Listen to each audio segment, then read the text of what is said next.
হাসিনা ক্ষমতাচ্যুত হওয়ার পর থেকেই বাংলাদেশের অন্তর্বর্তী সরকারের সঙ্গে ঘনিষ্ঠতা বেড়েছে পাকিস্তানের।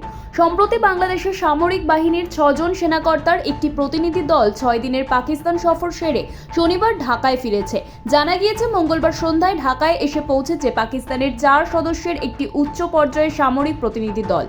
এই সফর নিয়ে চূড়ান্ত গোপনীয়তা রক্ষার চেষ্টা করা হচ্ছে দুই দেশের তরফে, যা স্বাভাবিকভাবেই ভারতের উদ্বেগের কারণ হয়ে দাঁড়িয়েছে।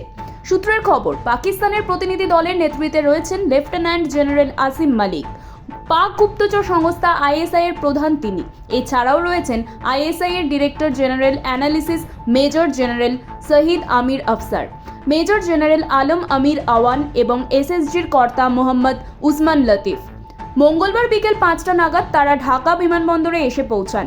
পাক প্রতিনিধি দলকে স্বাগত জানাতে বিমানবন্দরে উপস্থিত ছিলেন বাংলাদেশ সামরিক গোয়েন্দা সংস্থা ডিজিএফআই এর উচ্চপদস্থ কর্মকর্তা ব্রিগেডিয়ার মেহেদি।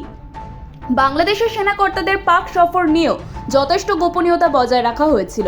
প্রতিনিধি দলটি ঢাকায় ফিরে আসার পর ইউনূস সরকারের তরফে এক বিবৃতিতে জানানো হয়, গত 13 থেকে 17 জানুয়ারি পর্যন্ত পাকিস্তান সফরে গিয়েছিলেন লেফটেন্যান্ট জেনারেল কামরুল হাসানের নেতৃত্বে 6 সেনাকর্তা। পাক সেনার তরফে তাদের ছবি প্রকাশের পর এক প্রকার বাধ্য হয়েই মুখ খুলেছে বাংলাদেশ বলে ধারণা অনেকের। তবে এবারে পাক সেনাকর্তাদের ঢাকা সফর নিয়ে চুপ দুই দেশই। প্রসঙ্গত, ভারত ও বাংলাদেশের বর্তমান সম্পর্ক প্রায় তলানিতে ঠেকেছে, আর ভারতের বিরোধিতায় এই সুযোগকেই কাজে লাগাতে চাইছে পাকিস্তান। শোনা যাচ্ছে, ইতিমধ্যেই বাংলাদেশে গাজীপুরে সমরাস্ত্র নির্মাণের কারখানায় তাদের শাহিন সিরিজের ক্ষেপণাস্ত্র বানানোর প্রস্তাব দিয়েছে পাকিস্তান। এই ক্ষেপণাস্ত্রগুলি প্রথাগত অস্ত্রের পাশাপাশি পারমাণবিক অস্ত্র বহনেও সক্ষম। সূত্রের খবর, পাক সেনার প্রতিনিধি দলটি বাংলাদেশের সেনাকর্তাদের সঙ্গে আলোচনার পাশাপাশি গাজীপুরে সমরাস্ত্র কারখানা পরিদর্শনেও যাবেন।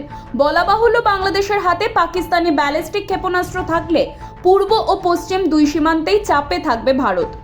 বিশেষজ্ঞদের বক্তব্য, জামাত পরিচালিত ইউনূস সরকারের বর্তমান নীতি হলো ভারত বিরোধিতা। এতদিনে তা জানতে বাকি নেই ইসলামাবাদেরও।